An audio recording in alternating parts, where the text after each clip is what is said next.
منکرین تقلید کا فتنہ بھی بہت بڑا فتنہ ہے. ترک تقلید، عام طور پہ غیر مقلد جسے ہم کہتے ہیں. ہمارے کن اکابرین نے اس پر کام کیا ہے؟ حضرت نانوتوی سے لے کر آج تک اکابرین کی ایک صف موجود ہے. ہمارے اکابرین نے اس پر جس انداز میں دلائل کے ساتھ دلیل کی دنیا میں بات لکھ کر امت کے سامنے حق کو پیش کیا، عقل دنگ رہ جاتی ہے.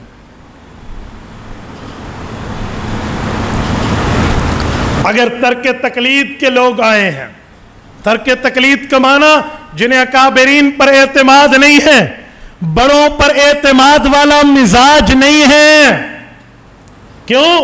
امت میں اگر بڑوں پر اعتماد والا مزاج بن جائے تو اکثر فتنے ختم ہو جائیں. ہم فتنوں کا جنازہ پڑھ لیں اگر اکابرین پر اعتماد والا مزاج ہو، بڑوں پر اعتماد والا مزاج ہو.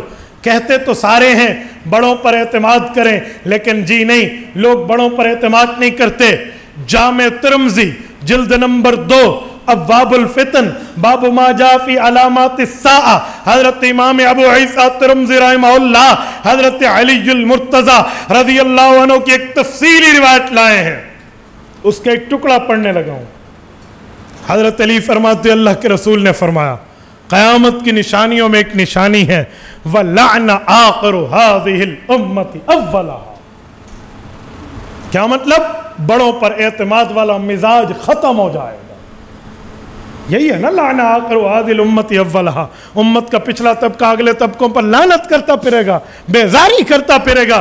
اعتماد ہوگا تو کب بیزاری کرے گا؟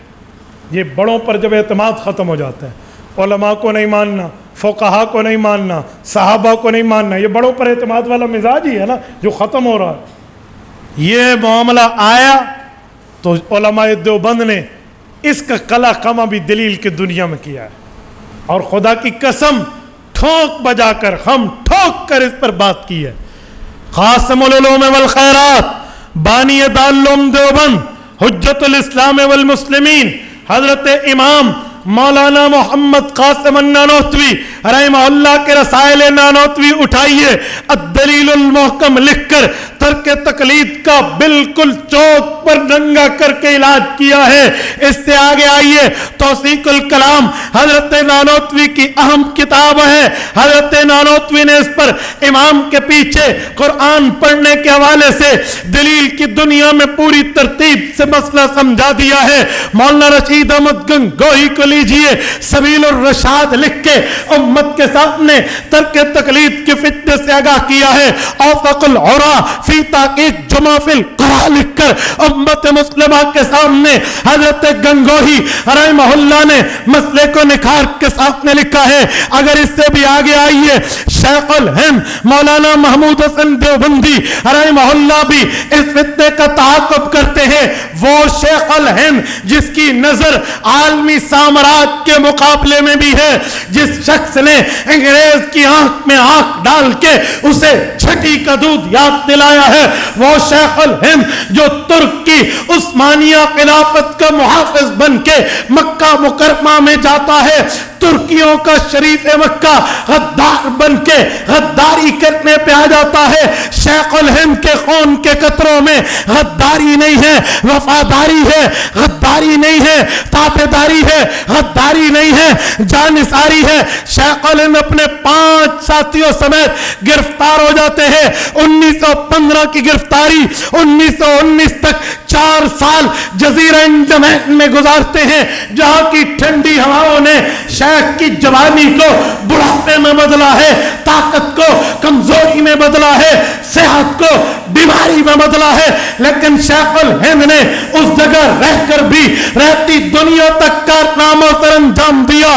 پورا مکمل قرآن کا ترجمہ لکھا، سورت نساء تک، سورت انفال تک قرآن کریم کی تفسیر لکھ کر امت مسلمہ کو علوم قرآن دے کر شیخ الہند نے اپنا حق ادا کیا ہے. وہی شیخ الہند جو انگریز سے نبردآزما ہے، لیکن داخلی فتنوں کے مقابلے میں اس نے خواب خرگوش خرگوش کی چادر نہیں پہنی. عالمی فتنے کو بھی جانتا ہے, داخلی فتنی کو بھی جانتا ہے.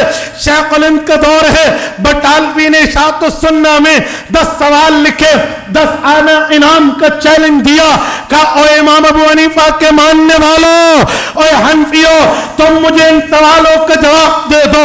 اعتراضات کیے, سوالات کیے, الزامات لگائے, اور اس میں لچر قسم کی بات کر کے امام ابو حنیفہ آخر اعتراضات کر کے ان کے دامن کو داغدار کرنے کی کوشش کی.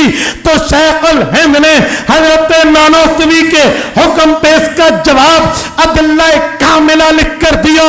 1 سال گزر گیا, غیر مقلدین کے پاس جواب دینے کے لیے ہاتھ نہیں تھا. اگر ہاتھ تھا تو قلم نہیں تھا, قلم تھا تو چلتا نہیں تھا. آخر انہوں نے 1 سال منتیں کی, ترلے کیے, لوگوں کے پاس گئے, ایک بندے کو کرائے پہ لکھا اور اس بندے کے ذریعے جواب لکھوایا. شیخ الہند نے اس مفتاح الادلہ کا جواب ایضاح الادلہ کے نام سے دیا. آج 1.5 صدی گزر گئی ہے, ترک تقلید والوں پر یہ پوری کتاب قرض موجود ہے.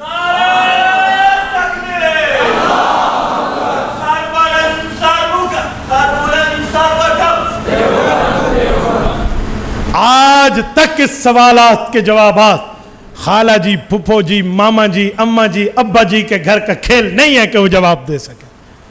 میرے دوستو, حضرت شیخ الہند کے بعد آئیے حکیم الامت, مجدد الملت, مولانا اشرف علی تھانوی رحمہ اللہ. یہ بھی اس مسئلے میں کسی سے پیچھے نہیں ہے.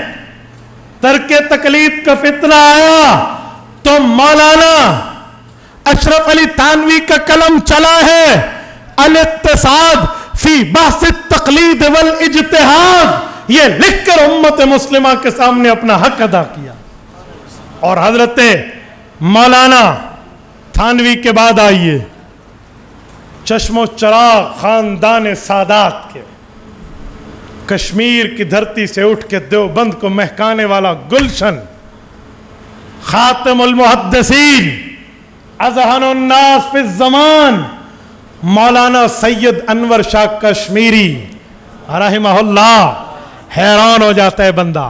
بسط الیدین بھی لکھتے ہیں, نیل الفرقدین بھی لکھتے ہیں, فصل خطاب بھی لکھتے ہیں, کشف الصدر بھی لکھتے ہیں, اور امت مسلمہ کے سامنے ترک تقلید کے فتنے کا منہ بند کر دیتے.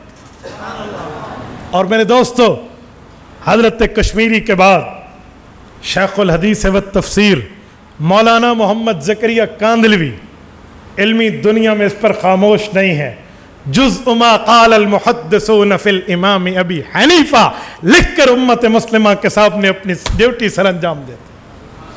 اور میرے دوستو, حضرت شیخ سرفراز خان صفدر رحمہ اللہ اس مسئلے میں تو اسپیشلسٹ ہیں. یقین مانیے, آپ اٹھائیے آسن الکلام, اٹھائیے الکلام المفید, اٹھائیے. حضرت شیخ نے اس امت مسلمہ پر یہ کتب لکھ کے وہ احسان کیا ہے کہ رہتی دنیا, علمی دنیا ان کی نیاز مند رہے گی تا قیامت رہے گی. اور الکلام المفید میں اس کا ایک جملہ آپ کے سامنے رکھتا ہوں, ورنہ کتب تو کئی تھی کہ میں بات کرتا. انہوں نے 40 سال اس کتاب کو شائع نہیں کیا. آپ پڑھ لیں مقدمہ. کیوں کہ ایک حوالہ یاد تو تھا لیکن کتاب سے دیکھ کر ملایا نہیں تھا, وہ تحریر نہیں کیا, تو 40 سال کتاب شائع نہیں کی. جب 40 سال بعد کتاب شائع کرنے کا وقت آیا, اس وقت مولانا مفتی محمد تقی عثمانی دامت برکاتہم مدرس بن چکے تھے. ان کے پاس تقریر کے لیے الکلام المفید بھیجی تو مولانا تقی صاحب نے حکم کے مطابق تقریر تو لکھی, لیکن ساتھ عرض لکھا کہ حضرت شیخ, میں آپ کی کتاب پہ میں تقریر لکھوں؟ میں تو اپنے طالب علمی زمانہ میں آپ کی کتابوں سے اتنا استفادہ کرتا کہ انہیں جوڑ جوڑ کر الماری میں اکٹھا رکھا کرتا تھا. آپ اٹھائیے تقریر حضرت شیخ الاسلام کی الکلام المفید پر, نہ ملے آپ پھر کہنا. حیران ہو جاتا ہے بندہ, ان اکابرین کے علوم کتنے. مقام ابی حنیفہ اٹھائیے, حضرت شیخ سرفراز خان صفدر کی اس کتاب پر مولانا طارق جمیل کے شیخ الحدیث جو ہیں جن سے مولانا نے بخاری پڑھی ہے، مولانا مفتی عبداللہ رحمہ اللہ، جو جامعہ رشیدیہ سہیوال کے شیخ الحدیث ہیں. آپ نے سنا ہوگا مولانا کہتے ہیں میں نے عبداللہ سے پڑھی، عبداللہ نے خیر محمد سے پڑھی. یہ وہ مفتی عبداللہ وہ تقریض میں لکھتے ہیں شیخ سرفراز صاحب کو، یہ مولانا کے استاذ ہیں بخاری کے. وہ لکھتے ہیں حضرت اللہ آپ کا بھلا کرے، آپ نے یہ کتاب مجھ تک تقریض کے لیے بھجوا دی، یہ تو آپ کا حسن ظن ہے، ورنہ آپ کی کتاب پڑھنے کے بعد میں ایسے ایسے اعتراض کے جواب حاصل کر چکا ہوں جو بڑے عرصے سے اعتراض میرے دل میں تھے ورنہ جواب نہیں مل رہا تھا.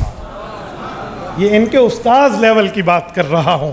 آپ اندازہ لگا لیں کہ مولانا سرفراز خان صفدر کا قلم کس حد تک